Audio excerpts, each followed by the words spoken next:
The dusty street stretched before Anya as she stepped off the stagecoach. Her worn boots hit the ground with a soft thud. The men outside the saloon stopped talking to stare at her. One of them laughed and said something to his friends. They all joined in. She knew they were mocking her accent before she even opened her mouth. But what they didn't know was that their laughter would soon turn to silence, and she would leave this town with more than they could imagine. Anya had come to Cedar Ridge 3 months ago with her father and younger brother. They had traveled from Eastern Europe, seeking a new life in America. Her father had used all their savings to buy a small farm outside town. The land was dry and difficult to work, but they had hope. That hope died when her father got sick. The doctor's bills ate through what little money they had left. Now the bank wanted payment on their loan, and she had nothing to give.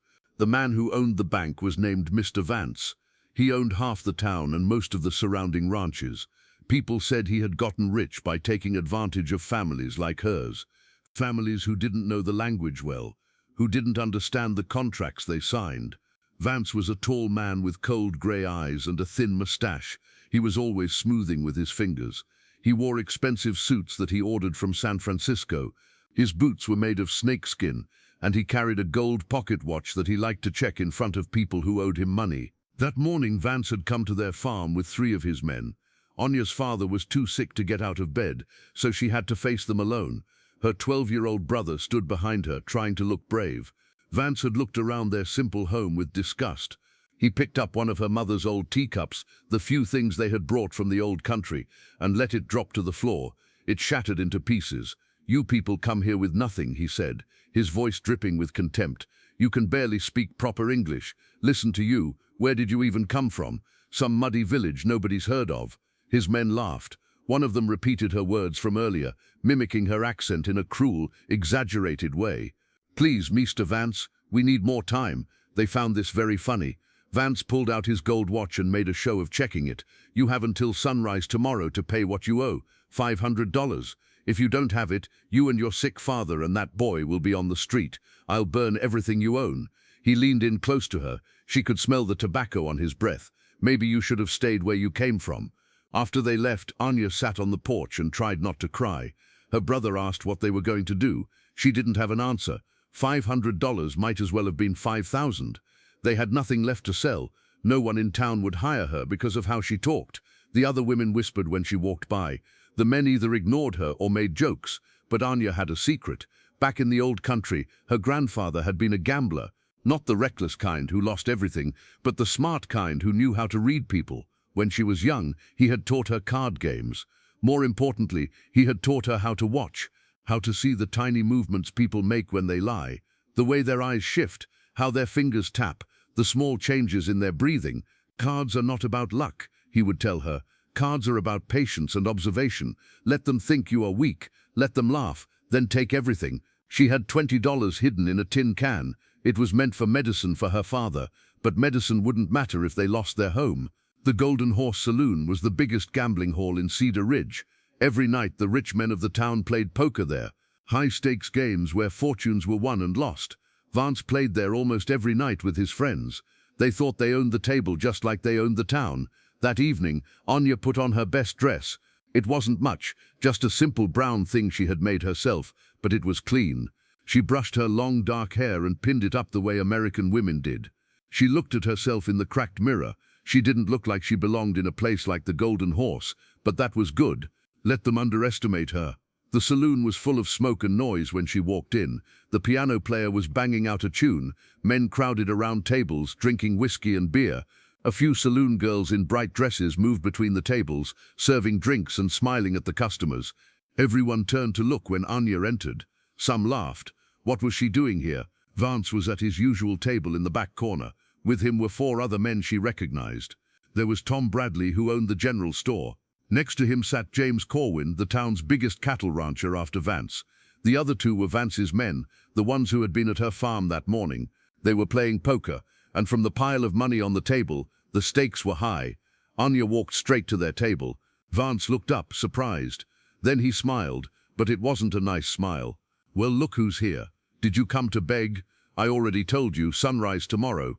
"I came to play," Anya said, putting her $20 on the table. The men burst out laughing. Tom Bradley actually slapped his knee. She wants to play cards. With that little bit of money. Sweetheart, this is a serious game. The buy-in alone is $20, and that'll last you maybe one hand if you're lucky. Then I will make it last, Anya said simply. Vance's eyes glittered with amusement. You know what? Let her play. This should be entertaining. Besides, I'll enjoy taking the last penny from her. He gestured to an empty chair. Sit down, girl. Try not to cry when you lose. Anya sat down and placed her money in front of her. The dealer, an older man with steady hands, looked at Vance. Vance nodded, and the dealer began shuffling the cards. As he dealt, the men kept making jokes. They mimicked her accent. They asked if she even knew the rules. They laughed when she had to ask them to repeat things, pretending she didn't understand. The first few hands, Anya played terribly. She hesitated before each bet. She folded when she should have stayed in. She stayed in when she should have folded. Her $20 became 15, then 12. The men relaxed, thinking this would be over quickly. But while she was losing, Anya was learning. Tom Bradley always touched his ear when he had a bad hand. It was subtle, just a quick brush of his fingers, but it was consistent. James Corwin clicked his tongue against his teeth when he was bluffing. Vance was harder to read, but even he had tells. When he had a good hand, he would lean back slightly in his chair. When he was uncertain, he would smooth his moustache more than usual. After an hour, Anya had only $8 left. Vance called for whiskey to celebrate what he assumed would be her imminent departure. But then something changed. On the next hand, Anya noticed Tom's fingers go to his ear. She raised the bet. Tom folded. She won her first pot, small but significant. Her $8 became 15. The next hand, she caught James clicking his tongue. She called his bluff and won again. 15 became 25, then 30. The men stopped laughing. They started paying attention. The noise from the rest of the saloon seemed to fade as the tension at their table grew. Beginner's luck, Vance said, but his voice had lost some of its confidence. Anya said nothing. She had learned that silence made them nervous. They were used to women who chattered, who filled the empty spaces with words. Her quietness unsettled them. They couldn't mock what she didn't say. As the night went on, her pile of money grew. 30 became 50, 50 became 100. The dealer's hands moved steadily, but she could see the surprise in his eyes. Other people in the saloon began to notice. A small crowd gathered around their table, watching the immigrant girl take money from the most powerful men in town. Vance's face grew red. He ordered more whiskey, then more after that. His bets became larger, more aggressive. He was trying to scare her out of hands, but Anya had learned his patterns. When he was truly confident, he bet steadily. When he was trying to intimidate, he bet big and fast. She folded when she needed to fold. She called when she knew he was bluffing. Tom Bradley was the first to lose everything. He pushed back from the table, muttering something about the game being fixed. But everyone could see the cards were clean. The dealer was the same one they always used. The girl was just playing better than them. James Corwin lasted another hour before he too was cleaned out. He left without a word, his face dark with anger. Vance's two men lost their money soon after. They looked at their boss, waiting for permission to do something, but Vance waved them away. His pride wouldn't let him quit, not to her. By midnight, it was just Anya and Vance. She had $300 in front of her. He had about the same, plus a leather pouch that everyone knew contained more. The crowd around them had grown. Even the piano player had stopped to watch. The saloon girls whispered among themselves. Nobody had ever seen Vance lose this much. "You've had a good run," Vance said, trying to sound casual. "Why don't you take your winnings and go? You have enough to pay your debt."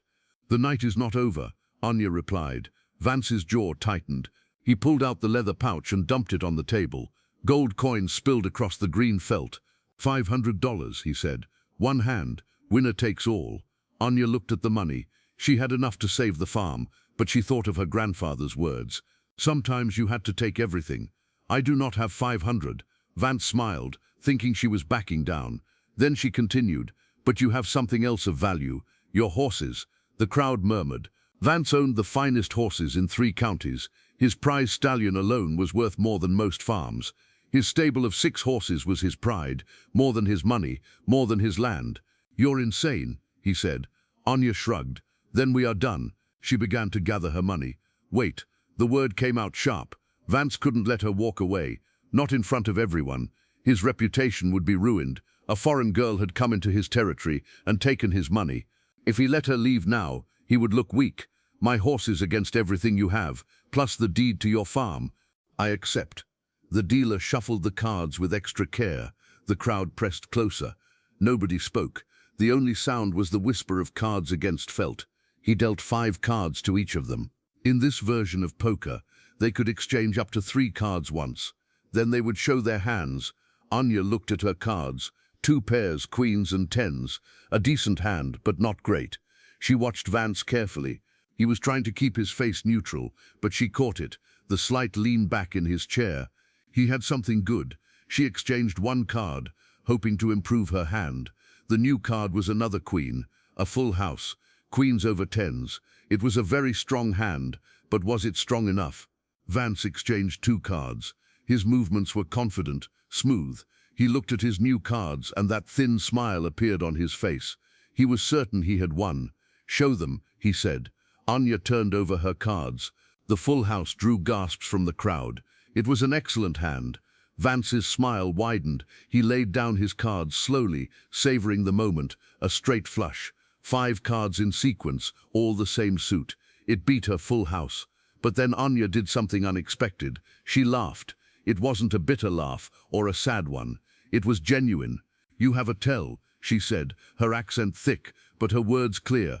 "When you have a perfect hand, you always look at your cards twice, once quick, once slow. You did not do that." She reached across the table and flipped over one of Vance's cards. The crowd gasped. The card was different than what he had shown. While everyone had been watching the dramatic moment, Vance had tried to cheat, switching one of his cards. But Anya had been watching his hands, not his face. The dealer grabbed Vance's wrist, finding the hidden card tucked in his sleeve. The crowd exploded in shock and anger. Vance had been cheating, and he had been caught. In a gambling hall, there was no worse crime. "The lady wins," the dealer announced loudly. Vance's face went from red to white. He looked around at the crowd, at their accusing faces. His reputation was destroyed. He had been exposed as a cheat, beaten by the woman he had mocked. "You tricked me," he snarled at Anya. "No," she said, standing up and gathering her winnings. "You tricked yourself. You were so busy laughing at my accent that you never thought to wonder what else I might know." She took the paper Vance had brought, the deed to her farm, and tore it into pieces. Then she picked up the ownership papers for his horses that the dealer had prepared. "Your horses will be well cared for," she told him. "Better than you cared for the families you destroyed." Vance lunged at her, but the crowd held him back. The rules of the gambling hall were sacred. She had won fairly while he had cheated. If he touched her, they would throw him out. Maybe worse. His own men stepped away from him, not wanting to be associated with a known cheat. Anya walked through the crowd, which parted to let her pass. At the door, she turned back. The entire saloon was watching her. "In my country," she said, letting her accent ring out clear and strong, "we have a saying. The wolf who hunts alone often finds he is the one being hunted." She left the golden horse and walked to the stable where Vance kept his horses. The stable boy, who had heard what happened, handed her the keys without a word. She selected the best mare, a beautiful brown horse with a white star on her forehead, and saddled her carefully. As the sun began to rise over Cedar Ridge, painting the sky orange and pink, Anya rode toward her farm. In her saddlebags was enough money to pay for her father's medicine, to fix up their farm, and to bring her mother and sisters from the old country. The other horses would follow later. She would sell some and keep the best for breeding. The town would talk about this night for years, how a quiet immigrant girl had destroyed the most powerful man in Cedar Ridge with nothing but cards and patience. They would remember how Vance lost everything because he couldn't see past her accent to the intelligence underneath. Pride and prejudice had been his downfall, as it is for so many who think themselves superior to others. Sometimes the greatest revenge is not taken with guns or fists, but with silence, observation, and the perfect moment to reveal who you really are. Anya had learned this from her grandfather, and now Cedar Ridge had learned it from her. If you enjoyed this story of justice served at a card table, please like this video and subscribe to hear more tales of underdogs who triumph against all odds.